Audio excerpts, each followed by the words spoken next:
അസ്സലാമു അലൈക്കും വറഹ്മത്തുള്ളാഹി വബറകാതുഹു. പ്രിയമുള്ളവരെ, ഈ വീഡിയോ നിങ്ങൾ കാണുന്നുണ്ടെങ്കിൽ മുഴുവനായിട്ടും കാണണം. ഇല്ലാന്നുണ്ടെങ്കിൽ നിങ്ങൾക്ക് ഇപ്പോൾ തന്നെ സ്കിപ്പ് അടിച്ച് പോകാവുന്നതാണ്.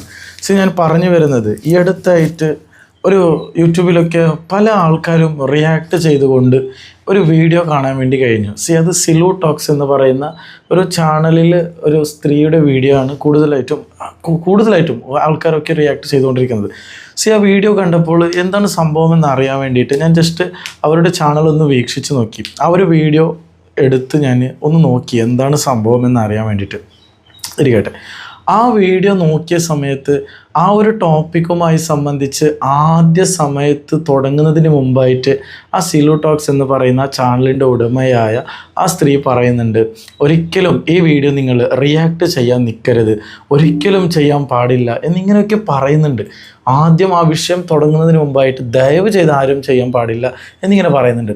എന്നിട്ട് പോലും ചില യൂട്യൂബിൻ്റെ ആൾക്കാർ അല്ലെങ്കിൽ യൂട്യൂബിൽ വീഡിയോ ചെയ്യുന്ന ആൾക്കാർ കണ്ടൻറ്റിന് വേണ്ടിയിട്ടോ അല്ലെങ്കിൽ മറ്റെന്തെങ്കിലും ഉദ്ദേശം വെച്ചിട്ടോ ആ വീഡിയോ റിയാക്ട് ചെയ്തുകൊണ്ട് പച്ചക്ക് അറച്ചു തിന്നത് പോലെ ആ രണ്ടാൾക്കാർ, ആ ഒരു ഭാര്യനെയും ഭർത്താവിനെയും ആ വീഡിയോയിൽ കൊണ്ടുവന്ന് വലിച്ചിട്ട് അവരങ്ങനെ ചെയ്തതായിരിക്കും ഇങ്ങനെ ചെയ്തതായിരിക്കും സ്വന്തമായിട്ടുള്ള അഭിപ്രായങ്ങളും നിലപാടുകളും യൂട്യൂബേഴ്സ് പറയുന്നുണ്ട് എന്നുള്ളതാണ് ഏറ്റവും ദുഃഖകരമായ വിഷയം. അവർ കുടുംബജീവിതത്തിൽ എന്ത് വേണമെങ്കിലും, അല്ലെങ്കിൽ ഇപ്പോൾ ഒരു കുടുംബജീവിതം എന്ന് പറയുമ്പോൾ തന്നെ അത് അങ്ങനെ തന്നെയാണ്. ചില സമയത്ത് നമുക്ക് സന്തോഷമായിട്ട് മുമ്പോട്ട് പോകാൻ വേണ്ടി കഴിയും, ചില സമയത്ത് നമുക്ക് എന്തെങ്കിലും ഇണക്കങ്ങളും ഒക്കെ ഉണ്ടാകും. ഇതൊക്കെ അവരുടെ പേഴ്സണലായിട്ടുള്ള കാര്യങ്ങളാണ്. ഒന്നാമതായിട്ട് സിലു ടോക്സ് ഈ ഒരു വിഷയത്തിനെ തുടർന്ന് യൂട്യൂബിൽ വീഡിയോ ഇടാൻ പാടില്ലായിരുന്നു, പക്ഷേ ഇട്ടതിൻ്റെ റീസണും കൂടി പറയുന്നുണ്ട്. അതായത് പല ആൾക്കാരും പറയുന്നുണ്ട് റീച്ചിന് വേണ്ടിയിട്ട് എൻ്റെ ഭർത്താവിനെ ഒളിപ്പിച്ച് വെച്ചിട്ടാണ് ഇത്തരത്തിലുള്ള കാര്യങ്ങൾ, അങ്ങനെ റീസണും കൂടി പറയുന്നുണ്ട്. എന്നാലും ആ വീഡിയോ പേഴ്സണലായിട്ടുള്ള കാര്യങ്ങൾ അങ്ങനെ പബ്ലിക്കായിട്ട് പറയേണ്ട കാര്യമില്ലായിരുന്നു എന്നാണ് എനിക്ക് പറയാനുള്ളത്. ഇരിക്കട്ടെ, കൂടുതലായിട്ടൊന്നും പറയുന്നില്ല. ഏതായിട്ടും ഞാൻ പറഞ്ഞു വരുന്നത്, നമ്മൾ യൂട്യൂബിൽ വീഡിയോ ചെയ്യുന്ന ആൾക്കാർ, ഞാൻ അടക്കമുള്ള ആൾക്കാരെ കുറിച്ചിട്ടാണ് ഞാൻ പറഞ്ഞു വരുന്നത്. ഇത്തരത്തിലുള്ള വീഡിയോകൾ റിയാക്ട് ചെയ്യുന്ന വേളയിൽ അല്പമെങ്കിലും ചിന്തിക്കുക. നമ്മൾ യൂട്യൂബിൽ കണ്ടതുപോലെയല്ല അവരുടെ ജീവിതം. റിയാലിറ്റി വേറെയാണ്, റീൽ വേറെയാണെന്ന് പറഞ്ഞ് നമ്മൾ കേട്ടിട്ടില്ലേ? അതുപോലെയാണ് നമ്മുടെ റിയാലിറ്റി. അതായത് നമ്മുടെ ലൈഫിൽ നമ്മൾ യൂട്യൂബിലൊക്കെ കാണുന്ന ചില വ്ളോഗേഴ്സ്മാരൊക്കെ ഉണ്ടാവും, നിങ്ങൾ ഫാമിലി വ്ളോഗേഴ്സൊക്കെ കണ്ടിട്ടുണ്ടാവും. അവരൊക്കെ വീഡിയോയിൽ കാണുന്ന സമയത്ത് വളരെ സന്തോഷമായിട്ട് പുഞ്ചിരിയോടെ ഇങ്ങനെയൊക്കെ വീഡിയോസ് ചെയ്യുന്നുണ്ട്. പക്ഷേ ചില സമയത്തൊക്കെ അവർ ആ ചെറിയ വിഷയത്തിന് എന്തെങ്കിലും ഒരു സൗന്ദര്യ പിണക്കമുണ്ടായ ആ പിണക്കത്തിന് പോലും അവർ യൂട്യൂബിൽ അപ്ലോഡ് ചെയ്തുകൊണ്ട് എത്രയോ ഫാമിലികളടക്കം തമ്മിലടിച്ച് അവർ പിരിഞ്ഞ് വേറെ വീടുണ്ടാക്കിയിട്ട് ഇരുന്ന എത്രയോ ആൾക്കാർ നമ്മുടെ യൂട്യൂബിൻ്റെ ഇടയിൽ കാണാൻ വേണ്ടി കഴിയുന്നുണ്ട്. ഞാൻ പറഞ്ഞു വരുന്നത്, നമ്മുടെ പിണക്കത്തിനും ഇണക്കത്തിനുമൊക്കെ നമ്മൾ രണ്ടാൾക്കാരല്ലാതെ മൂന്നാമതായി ഒരാളെ നമ്മളതിലേക്ക് കൊണ്ടുവരാനോ അല്ലെങ്കിൽ ഇതുപോലെ പബ്ലിക് പ്ലാറ്റ്ഫോമിൽ വന്നിരുന്ന് അവൻ അങ്ങനെ ചെയ്തു ഇങ്ങനെ ചെയ്തു എന്ന് പറയാനോ ഒരിക്കലും പാടില്ല എന്നാണ് എനിക്ക് പറയാനുള്ളത്. നിങ്ങളുടെ ഫാമിലി മാറ്റേഴ്സ് ആണെന്നുണ്ടെങ്കിൽ നിങ്ങളത് ഫാമിലിയിൽ തന്നെ ഒതുക്കി തീർക്കാൻ വേണ്ടി ശ്രമിക്കുക. അല്ലാതെ അതിനെ കൊണ്ടുവന്ന് യൂട്യൂബിൽ ഇങ്ങനെ ഇട്ട് പബ്ലിക്കായിട്ട് എല്ലാവരുടെ അടുത്തേക്ക് എത്തുന്ന രീതിയിൽ എത്തിച്ച് അത് വലിയൊരു ഇഷ്യൂ ആയി മാറുകയും പല രീതിയിലുള്ള അഭിപ്രായങ്ങളും പല രീതിയിലുള്ള ഫേക്ക് ന്യൂസുകളും ഒക്കെ സ്പ്രെഡ് ചെയ്യുന്നതിന് പകരം ഇത്തരത്തിൽ സൂക്ഷിച്ചാൽ വളരെ നന്നായിരിക്കുമെന്നാണ് എനിക്ക് നിങ്ങളോട് പറയാനുള്ളത്. ഈ വീഡിയോ കാണുന്ന ഓരോ വ്യക്തിയോടും എനിക്ക് നിങ്ങളോട് പറയാനുള്ളത് ഈ ഒരു വിഷയമാണ്. കുടുംബമാകുമ്പോൾ ചില സമയത്ത് സന്തോഷമുണ്ടാവും, ചില സമയത്ത് ദുഃഖമുണ്ടാവും, ചില സമയത്ത് എന്തൊക്കെയോ ഉണ്ടാവും. അപ്പോൾ അതിനൊക്കെ നമ്മൾ ഇങ്ങനെ പബ്ലിക് പ്ലാറ്റ്ഫോമിൽ ഇടേണ്ട യാതൊരു കാര്യവുമില്ല. ഏതായിട്ടും ആ സിലു ടോക്സിൻ്റെ വിഷയത്തിലാണ് ഞാൻ പറഞ്ഞു വരുന്നത്. അതായത് ഇവർ ആ ഒരു വീഡിയോൻ്റെ തുടക്കത്തിൽ തന്നെ പറയുന്നുണ്ട് ഒരിക്കലും റിയാക്ട് ചെയ്യാനോ മറ്റൊന്നിനും നിൽക്കേണ്ടതെന്ന്. ഞങ്ങൾക്ക് വേണമെങ്കിൽ ഞാൻ ആ വീഡിയോനെ ഇവിടെ നിങ്ങൾക്ക് കാണിക്കാമായിരുന്നു, പക്ഷെ ഞാൻ ആ വീഡിയോ കാണിക്കാത്തത് ആ സ്ത്രീ അത്രയും വ്യക്തമായിട്ട് പറയുന്നുണ്ട്, ദയവ് ചെയ്ത് ആരും ഈ വീഡിയോ റിയാക്ട് ചെയ്യരുതെന്ന് പറയുന്നുണ്ട്. ഞാൻ ഈ വീഡിയോ ചെയ്യാനുള്ള മെയിനായിട്ടുള്ള റീസൺ എന്ന് പറയുന്നത്, യൂട്യൂബിൽ റീച്ചിന് വേണ്ടിയിട്ട് മാത്രം ഫോക്കസ് ചെയ്തുകൊണ്ടിരിക്കുന്ന ചില ചാനലുകളിലൊക്കെ പല രീതിയിലുള്ള വീഡിയോസുകൾ കണ്ടതുകൊണ്ടാണ് ഈ വീഡിയോ ഞാൻ ചെയ്തുകൊണ്ടിരിക്കുന്നത്. ഈ വീഡിയോ ചെയ്തുകൊണ്ടിരിക്കുന്നത് സിലു ടോക്സിൻ്റെ അവർക്ക് വേണ്ടിയിട്ടല്ല ഞാൻ ചെയ്തുകൊണ്ടിരിക്കുന്നത്. ഇതിനെ എടുത്ത് റിയാക്ട് ചെയ്യുന്നതായ ചില യൂട്യൂബിൽ പണത്തിന് മാത്രം ലക്ഷ്യം വെച്ച് നടക്കുന്ന അത്തരത്തിലുള്ള ആൾക്കാർക്ക് വേണ്ടിയിട്ടാണ് ഈ വീഡിയോ ഞാൻ പബ്ലിഷ് ചെയ്തുകൊണ്ടിരിക്കുന്നത്. ദയവ് ചെയ്ത് അത്തരത്തിലുള്ള കാര്യങ്ങൾ ചെയ്യാൻ പാടില്ല. പിന്നെ ഞാൻ ഈ അടുത്ത് കണ്ടതിൽ വെച്ച് എനിക്ക് വളരെയധികം ഇഷ്ടപ്പെട്ട ഒരു വീഡിയോ ഉണ്ട്. അതായത് അദ്ദേഹത്തിൻ്റെ പേര് ഒരു ജൗഹരി ഉസ്താദാണ്. ആ ഉസ്താദിൻ്റെ ഒരു വീഡിയോ എനിക്ക് കണ്ടപ്പോൾ വളരെയധികം ഇഷ്ടപ്പെട്ടു. കാരണം അതിൽ പറയുന്ന കാര്യങ്ങൾ 100% നമുക്ക് യോജിക്കാൻ പറ്റുന്ന കാര്യങ്ങളാണ്. ഞാൻ നിങ്ങൾക്ക് ജസ്റ്റ് അതൊന്ന് കേൾപ്പിച്ചു തരാം, ഒന്ന് ജസ്റ്റ് കേട്ട് നോക്കിയേ. വിവാദം കത്തിപ്പടരുകയാണ്. അവരുടെ കുടുംബജീവിതത്തിന്റെ ഉള്ളറയിലെ പ്രശ്നങ്ങൾ അറിയാനാണ് നമുക്കിപ്പോൾ ആവേശം. പലരും അതിനെപ്പറ്റി വീഡിയോ ചെയ്തിട്ടുണ്ട്. എനിക്കും പറയാനുണ്ട് ചില വിഷയങ്ങൾ. നിങ്ങൾ വിവാഹിതരാണോ എന്നാൽ നിങ്ങളോടാണ് എനിക്കത് സംസാരിക്കാനുള്ളത്. ഏതു ജീവിതത്തിലാണ് ഇണക്കങ്ങളും പിണക്കങ്ങളും ചെറിയ കുറുമ്പുകളൊക്കെ ഉണ്ടാവാത്തത്?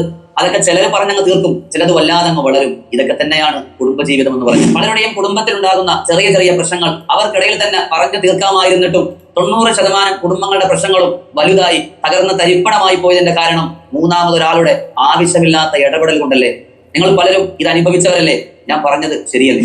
ഞാനൊരു കാര്യം ചോദിക്കട്ടെ. ഒരുപാട് സഹോദരിമാർ സ്ത്രീധനത്തിന്റെയും പീഡനത്തിന്റെയും ഇരയായി ആത്മഹത്യ ചെയ്തപ്പോൾ നമ്മളൊക്കെ എന്താ പറഞ്ഞത്? നമ്മളൊക്കെ സോഷ്യൽ മീഡിയയിൽ എന്താണ് പോസ്റ്റ് ഇട്ടത്? പെങ്ങളൂട്ടി എന്തിനാ ഇങ്ങനെ ആത്മഹത്യ ചെയ്തത്? എന്തിനാ മോളെ നിന്റെ ജീവൻ നീ നശിപ്പിച്ചത്? വേണ്ടെങ്കിൽ കളഞ്ഞിട്ട് പൊയ്ക്കൂടായിരുന്നു. എന്നാൽ ഒരു പെൺകുട്ടിക്ക് ജീവിതത്തിൽ മുമ്പോട്ട് പോകാൻ കഴിയാതെ വന്ന് അവർ നിന്ന് വിട്ടു നിന്നപ്പോൾ എന്തേ നമ്മളത് പറയാത്തത്? എന്തേ നമ്മൾ അവരെ സപ്പോർട്ട് ചെയ്യാത്തത്? നമ്മൾ അവരെ സപ്പോർട്ട് ചെയ്തതിന് ഒരു പിടി കയറിൽ ആ സഹോദരി തന്റെ ജീവിതം അവസാനിപ്പിച്ചിരുന്നെങ്കിൽ എല്ലാം നഷ്ടപ്പെട്ടതിന് ശേഷമുള്ള 1000 നല്ല വാക്കിനേക്കാൾ ഉപകാരപ്പെടും എല്ലാം തകർന്ന് തരിപ്പണമായി നിൽക്കുന്നവന്റെ മുമ്പിലെ ആശ്വാസത്തിന്റെ ഒരു വാക്കിന്. ഇനി അതിനും കഴിയില്ലെങ്കിൽ മൗനം പാലിക്കലല്ലേ നമുക്ക് നല്ലത്. അവരും ഒരു മനുഷ്യ ജന്മമല്ലേ, അവരും ഇവിടെ ജീവിക്കട്ടെ. അവരുടെ പ്രിയപ്പെട്ട മക്കൾക്ക് വേണ്ടിയെങ്കിലും. നമുക്ക് അവർ എന്ത് ദ്രോഹമാണ് ചെയ്യുന്നത്? നമുക്കിടയിൽ ഒരുപാട് പേർ നൊന്തു പ്രസവിച്ച മക്കളെ അറംകൊല ചെയ്തിട്ടും കാമുകന്മാരോടൊപ്പം മക്കളെയും കളഞ്ഞിട്ട് പോകുന്നവർ എത്ര പേരുണ്ട്? നമ്മൾ അവർക്കെതിരെ എന്ത് ചെയ്തിട്ടുണ്ട്? ഇതൊരു പ്രയാസം വന്നു, തനിക്ക് നിൽക്കാൻ പറ്റാതെ വന്നപ്പോൾ വീട് വിട്ടിറങ്ങി. അപ്പോഴും തന്റെ 5 മക്കളെയും ചേർത്ത് പിടിച്ചിട്ടാണ് അവർ യാത്രയായത്. അവരെന്നെ വിളിച്ചിരുന്നു, അവിടെ പ്രയാസങ്ങളെല്ലാം പറഞ്ഞു. അവരപ്പോഴും പറയുന്നത് തന്റെ ഭർത്താവിനെ കുറ്റപ്പെടുത്താനോ ആക്ഷേപിക്കാനോ വഷളാക്കാനോ അവർക്ക് താല്പര്യമില്ല. അവർ അവരുടെ മക്കൾക്ക് വേണ്ടി ജീവിക്കണമെന്ന് ആഗ്രഹിക്കുന്നു. എന്റെ പ്രിയപ്പെട്ടവരെ, ചിലപ്പോൾ കുറെ കഴിയുമ്പോൾ അവർക്ക് അങ്ങോട്ടും ഇങ്ങോട്ടും പരസ്പരം തെറ്റുകൾ മനസ്സിലാക്കി അവരവരുടെ ജീവിതത്തിലേക്ക് വരാം. ഇതിന്റെ ഇടയിൽ കിടക്കുന്ന നമ്മൾ എന്ത് നേടി? അതുകൊണ്ട് പ്രിയപ്പെട്ടവരെ, അവരവരുടെ വഴിക്ക് വിട്ടേക്കുക. ഇൻഷാ അല്ലാഹ് അതല്ലേ ഏറ്റവും നല്ലത്. മുത്തുനബി സ്വല്ലല്ലാഹു അലൈഹി വസല്ലം തങ്ങളും ആയിഷ ഉമ്മയും തമ്മിൽ ചില സമയങ്ങൾ ചെറുതായിട്ട് പിണങ്ങിയിട്ടില്ലേ? ഇസ്ലാം അത് പഠിപ്പിക്കുന്നില്ലേ? ആയിഷമ്മയുടെ കുട്ടി കുറുമ്പുകളൊക്കെ നിമിത്തങ്ങൾ എത്ര സ്നേഹത്തോടു കൂടിയാണ് കൈകാര്യം ചെയ്തത്. ഇസ്ലാമിലും അതിൽ വ്യക്തമായ മാതൃകയുണ്ട്. ഈ ദേഷ്യങ്ങളും പിണക്കങ്ങളൊക്കെ വരുമ്പോൾ ചിലപ്പോൾ അങ്ങോട്ടും ഇങ്ങോട്ടൊക്കെ അതിര് വിട്ട് സംസാരിക്കും. അതൊക്കെ സ്വാഭാവിക. നമ്മുടെയൊക്കെ വീടുകളിലും അതൊക്കെ തന്നെയല്ലേ സംഭവിക്കുന്നത്. കുറെ കഴിയുമ്പോൾ അവർക്കതൊക്കെ മനസ്സിലാകും. അവർ പിന്നെ ഇണക്കുരുവികളാവും. ഇൻഷാ അല്ലാഹ് കാത്തിരിക്കാം നമുക്ക് നല്ലൊരു ദിവസത്തേക്ക് വേണ്ടി. പരിശുദ്ധമായ ഇസ്ലാമിൽ എന്താണ് പറഞ്ഞിട്ടുള്ളത്? ഭാര്യ ഭർത്താക്കന്മാർക്കിടയിൽ ഒരിക്കലും ഒത്തൊരുമിച്ച് പോകാൻ കഴിയില്ലെങ്കിൽ 3 രൂപത്തിൽ അവർക്ക് അവരുടെ ജീവിതങ്ങളെ വേർപെടുത്താം. ഒന്നാമത്തെ ത്വലാഖാണ്, രണ്ടാമത്തെ ഫസാണ്, മൂന്നാമത്തെ ഹുല്ലാണ്. അവർക്കിടയിൽ തീരെ ഒത്തൊരുമിച്ച് പോകാൻ കഴിയില്ലെങ്കിൽ പരിശുദ്ധമായ ഇസ്ലാമിൽ തീരെ താല്പര്യമില്ലാത്ത എന്നാൽ അനുവദനീയമായ 3 മാർഗമാണ് ഞാനിവിടെ പറഞ്ഞിട്ടുള്ളത്. ഇൻഷാ അല്ലാഹ് അല്ലാഹു തആല അവരുടെ കുടുംബജീവിതം ഒരുമിപ്പിക്കലാണ് ഖൈറെങ്കിൽ അല്ലാഹു ഒരുമിപ്പിക്കട്ടെ. അല്ലെങ്കിൽ എന്താണ് ഖൈറായ നിലക്ക് അല്ലാഹു തആല തീരുമാനമാക്കട്ടെ. ഓക്കെ, ഈ ഒരു വീഡിയോ ആണ് എനിക്ക് കാണാൻ വേണ്ടി കഴിഞ്ഞതിൽ ഏറ്റവും ബെസ്റ്റ് ആയിട്ടുള്ള വീഡിയോ എന്ന് നമുക്ക് പറയാം. പക്ഷെ പല ആൾക്കാരുടെ വീഡിയോ കാണുന്ന സമയത്തുണ്ടല്ലോ നല്ലോണം ഏറുന്നുണ്ട് കേട്ടോ. അത്തരത്തിലുള്ള വിഷയങ്ങളാണ്. പല രീതിയിലുള്ള വിഷയങ്ങളെ കുറിച്ചിട്ടാണ്. ഭർത്താവ് വേറെ ചാനൽ തുടങ്ങി, ഭർത്താവ് അങ്ങനെ ചെയ്യുന്നുണ്ട്, ഭാര്യ ഇങ്ങനെയാണ്, ഇവൾ ഇങ്ങനെയാണ്, അവൾ അങ്ങനെയാണ്, ഇങ്ങനെയെന്ന് പറഞ്ഞുകൊണ്ട് പല ആൾക്കാരും ഇത്ര യൂട്യൂബിൽ വീഡിയോസ് കാണാൻ വേണ്ടി കഴിയുന്നുണ്ട്. നിങ്ങൾ ജസ്റ്റ് ഒന്ന് യൂട്യൂബിൽ ഒന്ന് നോക്കിയാൽ മനസ്സിലാവും. അത്രയും യൂട്യൂബിൽ അതിൻ്റെ ഇടയിൽ കൂടി ആ വീഡിയോ അപ്ലോഡ് ചെയ്തതിൻ്റെ താഴെ കമൻറ്റ് ചെയ്യാൻ വേണ്ടി ചില ആൾക്കാർ വെറുതെ കുത്തിരുന്ന് ഇങ്ങനെ നോക്കുന്ന ആൾക്കാരുണ്ടാവും. അപ്പോൾ ഇവർക്ക് വേറെ ഒന്നും പണിയില്ലല്ലോ, വെറുതെ ഇങ്ങനെ കമൻറ്റ് ഇട്ടുകൊണ്ടിരിക്കുന്ന അതിനായി ഒരു സമൂഹം ആൾക്കാരുണ്ട്. പിന്നെ വീഡിയോ ചെയ്യാനായിട്ട് ഒരു സമൂഹം ആൾക്കാർ. ഇങ്ങനെ എന്തിനാണ് വെറുതെ ഇല്ലാതെ അവരുടെ പേഴ്സണലായിട്ടുള്ള ജീവിതത്തിലേക്ക് നമ്മൾ കയറി ചെല്ലുന്നത്? മറ്റൊരു കാര്യം സിലു ടോക്സിനോട് എനിക്ക് പറയാനുള്ളത്, ഇത്തരത്തിലുള്ള വീഡിയോകൾ ചെയ്തത് തന്നെ പാടില്ലായിരുന്നു. പക്ഷേ നിങ്ങൾ പറഞ്ഞിട്ടുണ്ട് റീസണൊക്കെ ഇങ്ങനെയാണ് കാര്യങ്ങൾ. അപ്പോൾ കുറേ ആൾക്കാർ ഭർത്താവിൻ്റെ വിഷയത്തിൽ സംസാരിക്കുന്നത് അല്ലെങ്കിൽ കമൻ്റ് അടിക്കുന്നത് കൊണ്ടാണ് വീഡിയോ ചെയ്തതെന്ന് പറഞ്ഞിട്ടുണ്ടായിരുന്നു. ഇരിക്കട്ടെ, ഏതായിട്ടും അല്ലാഹു സുബ്ഹാനഹു വ തആല അവർക്ക് ഹൈറായ രീതിയിൽ മുമ്പോട്ട് പോകാൻ അല്ലാഹു തൗഫീക്ക് നൽകി അനുഗ്രഹിക്കട്ടെ എന്ന് നമുക്ക് പ്രാർത്ഥിക്കാം. കൂടുതലായിട്ടൊന്നും പറയാതെ ഈ വീഡിയോ ഞാൻ ഇവിടെ വെച്ച് താൽക്കാലികമായിട്ട് നിർത്തിവെക്കുകയാണ്. ഇൻഷാ അല്ലാഹ് ഇതിൻ്റെ പേരിൽ ആരെങ്കിലും ഇത്തരത്തിലുള്ള വീഡിയോകൾ ചെയ്യുമ്പോൾ അതിനെ നമ്മൾ മൈൻഡ് ചെയ്യാതെ ഇങ്ങനെ മുണ്ടാതിരിക്കാൻ വേണ്ടി ശ്രമിക്കുക എന്നാണ് നിങ്ങളോട് എനിക്ക് ഓർമ്മപ്പെടുത്താനുള്ളത്. ഇൻഷാ അല്ലാഹ് ഞാൻ ഈ പറഞ്ഞ കാര്യത്തിനോട് നിങ്ങൾക്ക് യോജിക്കാൻ പറ്റുന്നുണ്ടെങ്കിൽ തീർച്ചയായിട്ടും കമൻറ്റ് ബോക്സിലൂടെ അറിയിക്കുക. മാത്രമല്ല ചില ആൾക്കാർ പറയുന്നുണ്ട് നമ്മളൊക്കെ ഇങ്ങനെ വീഡിയോ ചെയ്യുന്നത്, ഉസ്താദന്മാരൊക്കെ ഇങ്ങനെ വീഡിയോ ചെയ്യുന്നത് അവർ ഇത് സബ്സ്ക്രൈബേഴ്സിനെ കൂട്ടാൻ വേണ്ടിയിട്ടാണ്, അല്ലെങ്കിൽ ലൈക്സ് കൂട്ടാൻ വേണ്ടിയിട്ടാണ്, വാരി കൂട്ടാൻ വേണ്ടിയിട്ടാണ്, അല്ലെങ്കിൽ പണം മാത്രം ലക്ഷ്യം വെച്ചുകൊണ്ട് യൂട്യൂബിൽ വീഡിയോ ചെയ്യുന്നുണ്ട്, ഉസ്താദന്മാരെ കുറിച്ചിട്ട് ഇങ്ങനെ തെറ്റിദ്ധാരണയൊക്കെ പറയുന്നുണ്ട്. അപ്പോൾ ഞാൻ നിങ്ങളോട് പറയാനുള്ളത്, എൻ്റെ വീഡിയോസിൻ്റെ അകത്ത് നിങ്ങൾക്ക് നോക്കിയാൽ മനസ്സിലാവും ഞാൻ എവിടെയും നിങ്ങളോട് ഒരിക്കലും സബ്സ്ക്രൈബ് ചെയ്യാനോ അല്ലെങ്കിൽ ലൈക്ക് അടിക്കാനോ എന്തും ഞാൻ പറഞ്ഞിട്ടില്ല. പിന്നെ മറ്റൊരു വിഷയം, ഇതിനെക്കുറിച്ച് ഞാൻ ഡീറ്റെയിൽഡ് ആയിട്ട് വീഡിയോ അടുത്തതായിട്ട് ചെയ്യുന്നുണ്ട്. എന്നാലും ഞാൻ ജസ്റ്റ് നിങ്ങളോട് ഓർമ്മപ്പെടുത്തിയതേ ഉള്ളൂ. അതായത് നമ്മുടെ ചാനലിൽ ഒരു 2-3 ഇത്താമാരെ കുറിച്ചിട്ട് ഒരു ചെറിയൊരു ഇഷ്യൂ നടക്കുന്നുണ്ട്. സാബിത്ത് ഇങ്ങനെ 2-3 ആൾക്കാർ ഇരിക്കട്ടെ, ഈ വിഷയത്തിനോട് അതിനെ യോജിക്കാൻ ആഗ്രഹിക്കുന്നില്ല. എന്നാലും കൂടി ഞാൻ ജസ്റ്റ് പറഞ്ഞതാണ് കേട്ടോ. ഇൻഷാ അല്ലാഹ് നമുക്ക് അടുത്ത വീഡിയോയിൽ നമുക്കതിനെ പിടിക്കാം. അസ്സലാമു അലൈക്കും വറഹ്മത്തുള്ളാഹി വബറകാതുഹു.